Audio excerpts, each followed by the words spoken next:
Hello,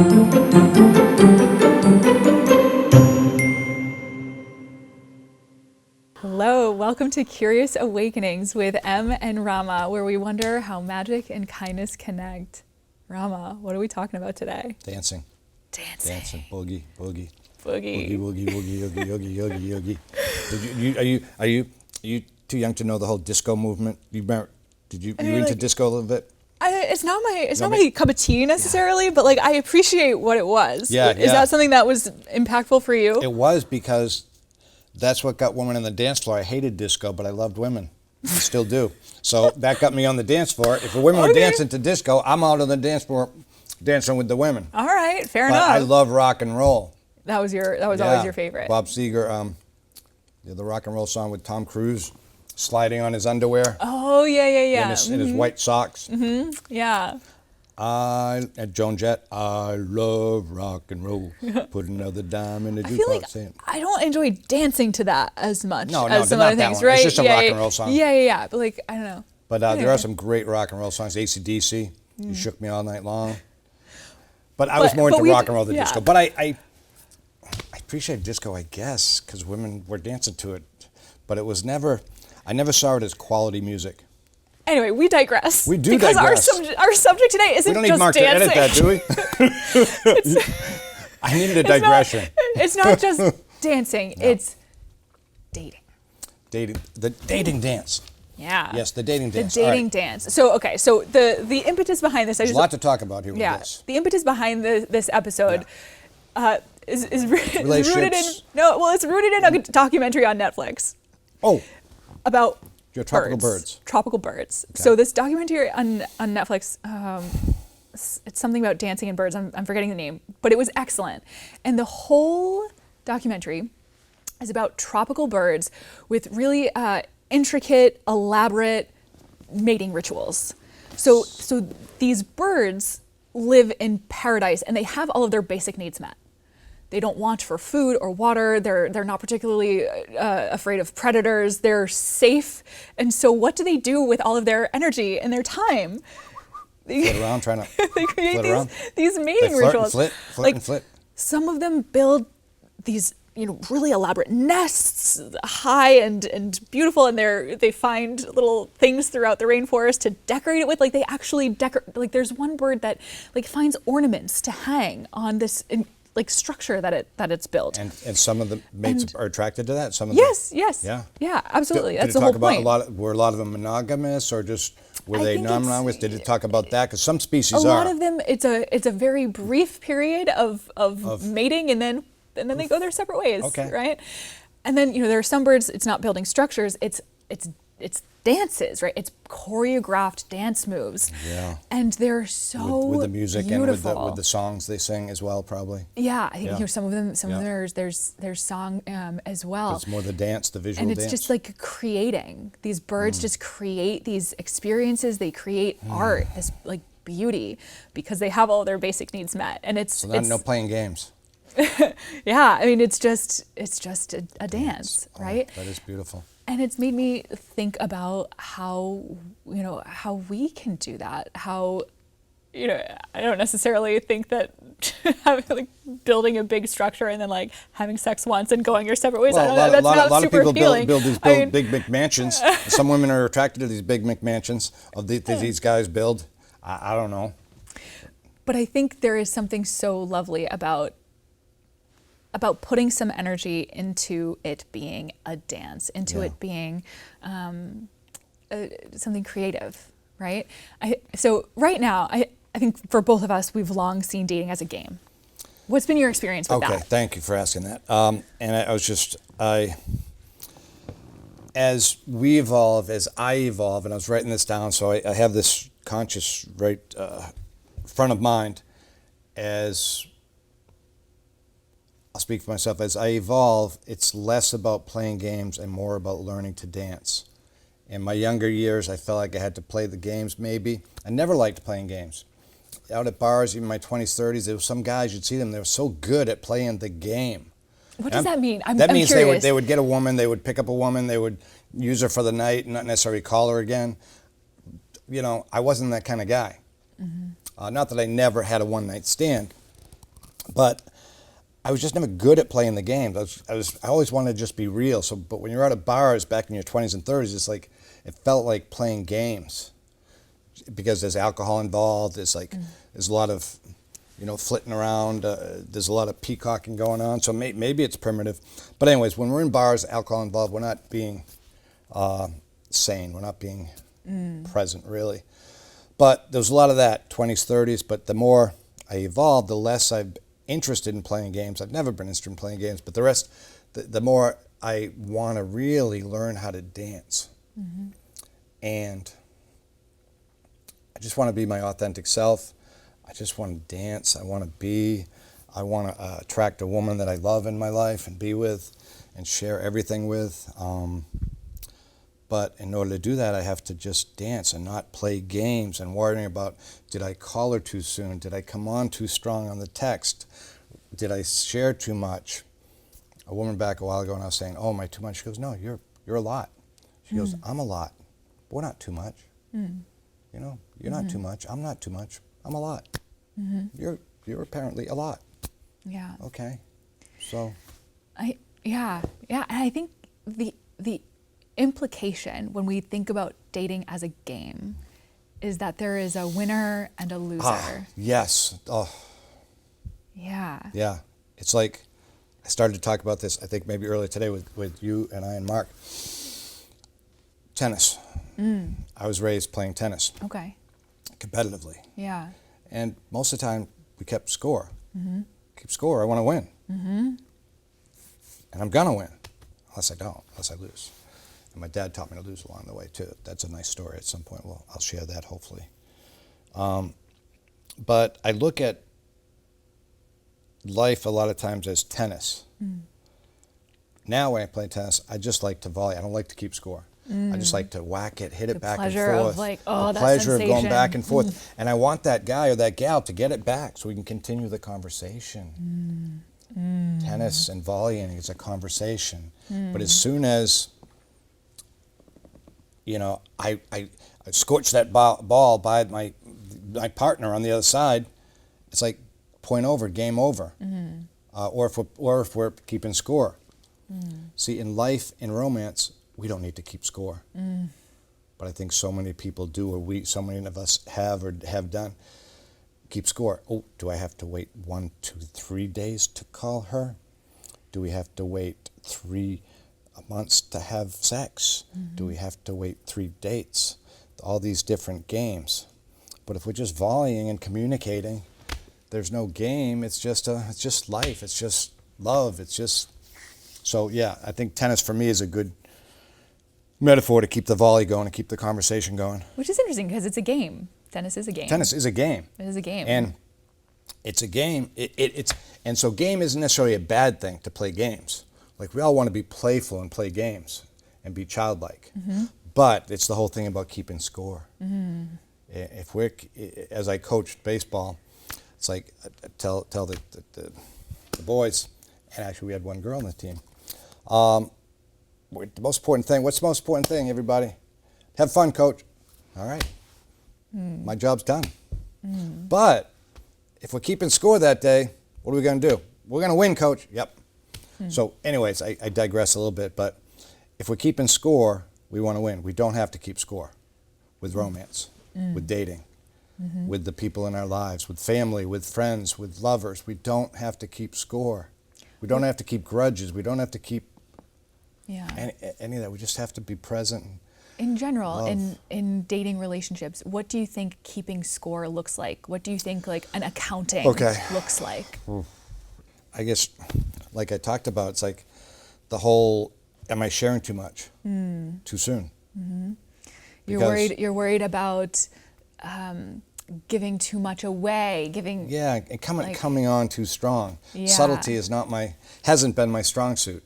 And I think we talked about this yesterday. Might I want to try a new dance? Be a little more subtle, take a little more patience with getting to know someone. All that, being patient. There's impatience. So I meet someone I'm really attracted to. And then talking about the futurizer. We talked about that last episode. I might futurize thinking, ooh, we can have a lot of fun. I want to take her to this, on this, walk, and this, show her this trail, I want to do this, I want to go, take her to this venue for dancing, or whatever, and not being present.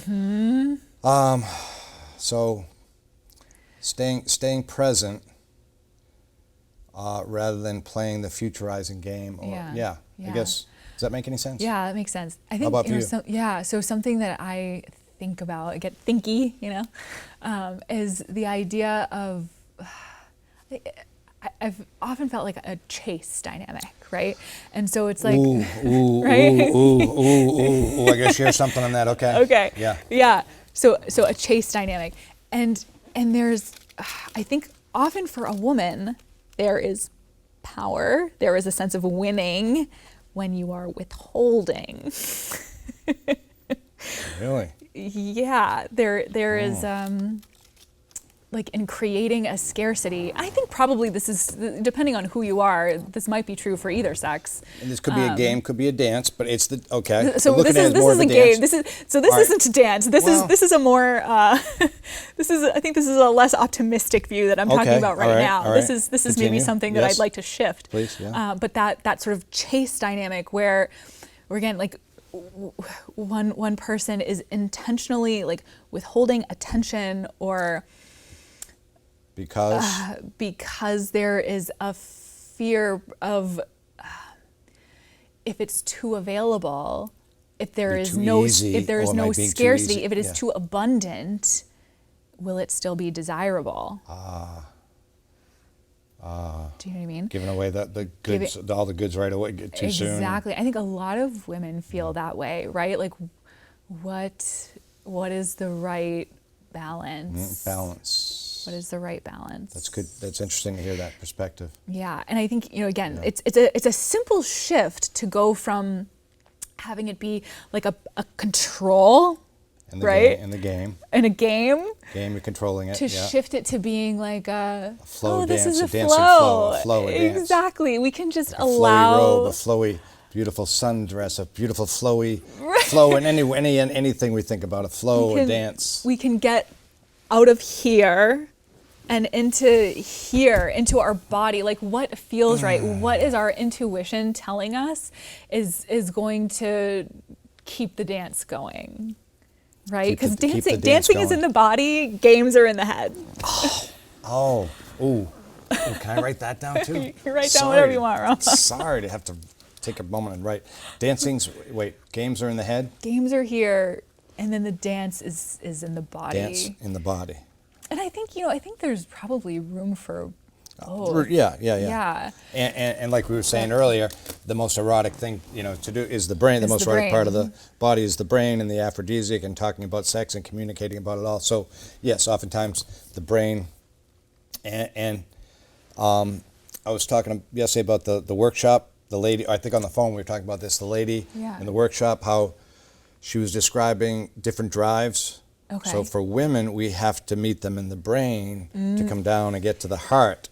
And if we want to get there, for men, sometimes we need to come and meet them here to get up to the heart, to get up to the brain. So if I'm smart and doing the dance, doing a good dance, a flow dance, again, this is intellectual. I know that I need to meet you there. I need to meet you here if I want to connect with you. To the whole body, the heart, and then this maybe follows, and then that follows from you to me, and then up to my heart, so it becomes a circle.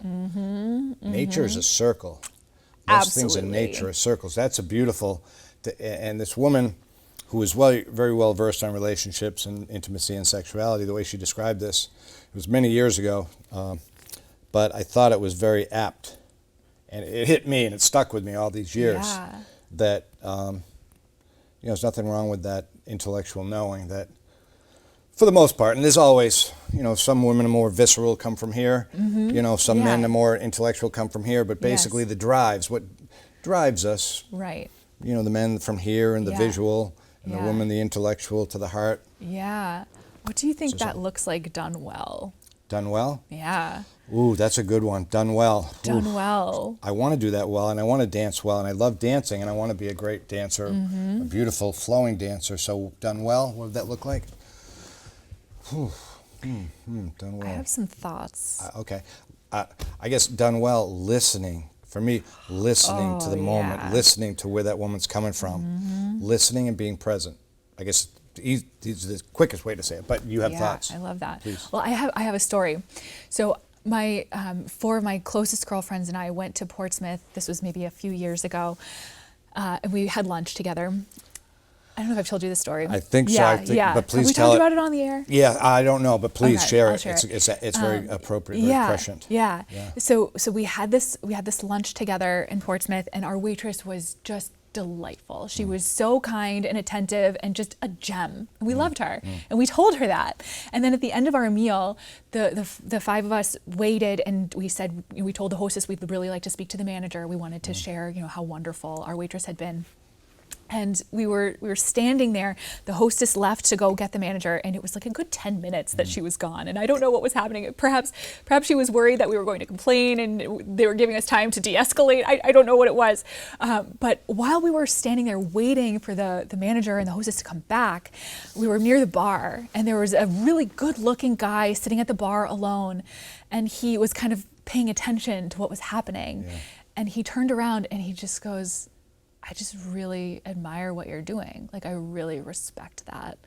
And it was this and so a couple of my girlfriends were single at the time, and what a perfect way to meet. It was him acknowledging, listening, being present to what was happening, but it was also us providing the context to have a connection that was not just like physical, right? Like we set the context to have a connection that was more than that. As an emotional kindness, you were Right. doing an act of kindness, Right. And he was acknowledging. And he was acknowledging it. witnessing it and acknowledging And it. acknowledging it. It So wasn't you just realize witnessing. he had a little bit of presence, and just that Absolutely. presence made him more attractive. Absolutely. To you all in that moment. Exactly. Yeah, Yeah, yeah. exactly. So it's like, And so that was a window or an open door opportunity. If there was a click or a chemistry between any of the people, that was a nice, it was so smart and very kind on his part. exactly, because And he noticed it. Yeah, he noticed. He noticed it, and it, So yeah, so that's a appreciated perfect it. example. Yeah. Yeah. And I would hope to have done the same. yeah. And I think I probably have in different situations. That dance. Yeah. It's like there was no control. There was no like winning or losing. It was like we're all winning here. Yeah.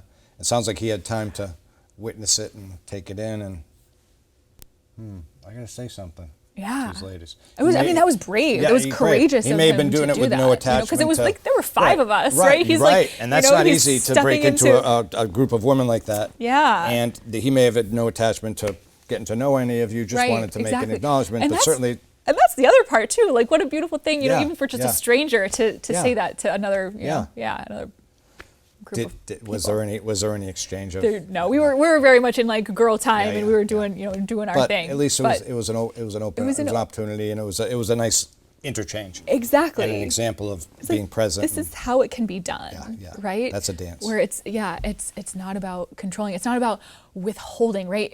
I think he was very open about his appreciation, Open, yeah. right? Yes, be sincere in our approbation and praise. Yes. That's Oh, my be God. sincere in our approbation and praise. You know where that exact Where comes does from? that come from? That comes from Dale Carnegie, How to Win Friends and Influence People / How to Be Kind. Yes. The book is called How to Win Friends and Influence People, which we've talked about on air, and I've mentioned a couple of times, but it really should be called How to Be a Kind Human. Yeah. Yeah. Because that's what it's all about, that book. Anyways, one of the biggest things I've got out of it is sincere approbation and praise. Yeah. And when we're praising and appreciating someone, being specific about it. Yes. You know? Really getting Being to the specific. root of yes, Rama, yes. Like, yeah, a specific compliment. Yes. Yes. And I think, the physical stuff is easy. Like we can do it. better. I like your blonde hair. Right, we can do better than that. But I like Right? how intelligent you are and how great questions you ask, especially when we're on air. Yeah. And you do this naturally when we're together having coffee. Yeah. So this isn't an air you're putting on. This is you. Yeah. And so I like how erudite and graceful you are about that, and drawing me out, drawing people out. You're very good at drawing people out. And the same with you. I mean, I hate to like just, but again, you know, I think about the moments when you have been so authentic that it allows me to be that too, right? It's your willingness to show up as you, to be vulnerable. I think that invites that in other people, and what a gift that is, right? So, you know, I like thinking about this as we all have the ability to hold up a pretty mirror for each other, to be intentional about calling out each other's gifts. Because we don't always know, right? And what better opportunity than in dating to do that for each other? I know. Right? I It's know. so nice. And we can be vulnerable. We can be vulnerable. And to call out each other's gifts, to share those gifts, and to be, what was I going to say? I don't know, but it makes me think of our last episode. We talked about, what was it? There was something I wanted to acknowledge about what you mentioned. Oh, I forget. It'll come back to me. It'll come. Yeah. Yeah. But yeah, creating these moments, you know, being courageous enough to do something worth seeing, right? Like complimenting our waitress, like doing something courageous enough, kind enough that is worth notice. Yes. From someone else. Yes. That, you know, that's part of the dance. It was like, right? It was like Ben Franklin it's like said, building the. Yeah. Oh, go ahead. Write something worth reading. Yeah. Build the huge bird castle. Yeah. Right. Do the elaborate bird dance. Do something worth being seen. Yeah. Like you know? the sandcastles on Revere Beach. That sandcastle competition they have. Okay. That Just just popped into my head. Sure. But yeah, like doing something where you're putting yourself in a position to be seen for your authenticity, for your kindness, for your compassion, for your good, vulnerable self. Yeah. And then being willing to see that when someone else is doing it. Right. And not being so guarded. Like when we are attracted to someone, wanting to get to know someone better. Yeah. Being vulnerable. And I think that comes with experience. It comes with age. You know, I've had enough years under my belt to realize I don't have to be so guarded. And if I'm going to be so guarded, I'm not going to have connections with you, with others, with Mark, our director here behind the scenes, with anyone. Yeah. You know, with a woman I want to be, get to know better. Yeah. Possibly be intimate with. You know, to be guarded, it's not going to get me anywhere. It's not going to get us anywhere as far as our potential, intimacy or union.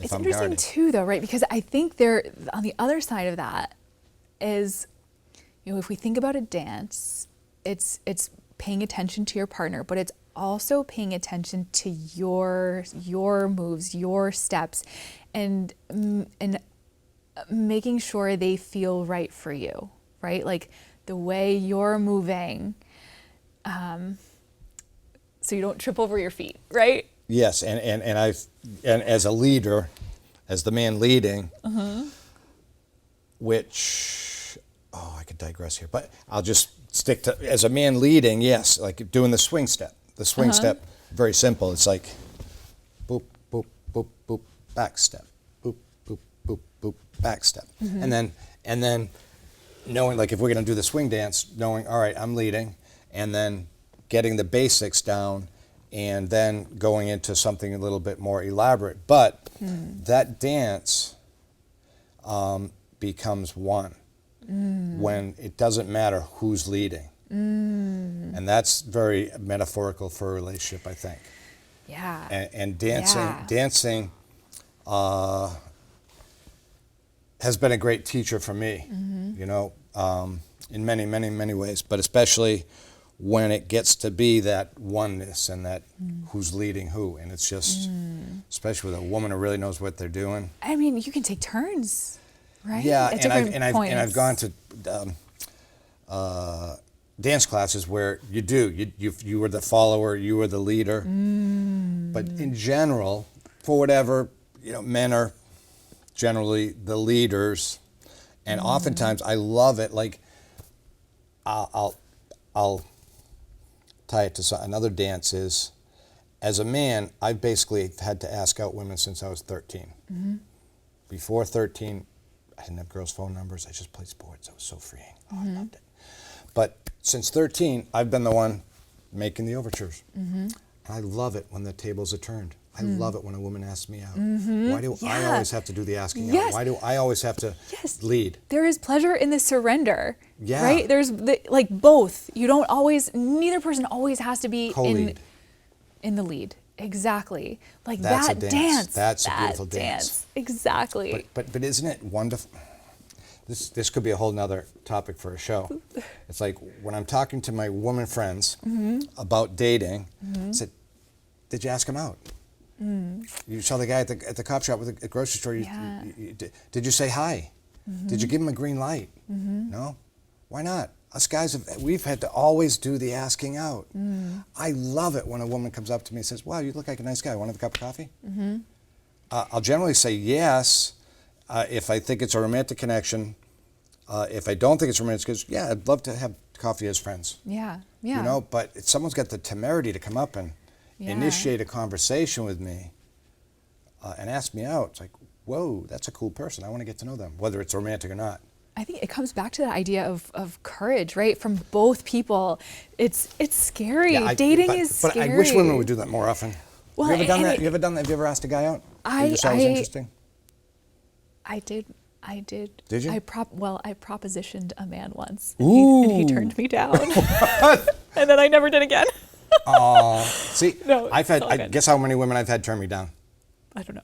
Hundreds, thousands. Well, yeah, and I don't stop. So I've had to continue. Us guys, you know, I still have the confidence to do it. Courage, confidence. It takes courage, right? So I think the dance works best when both people are willing to step into that discomfort together. You're surrendering together.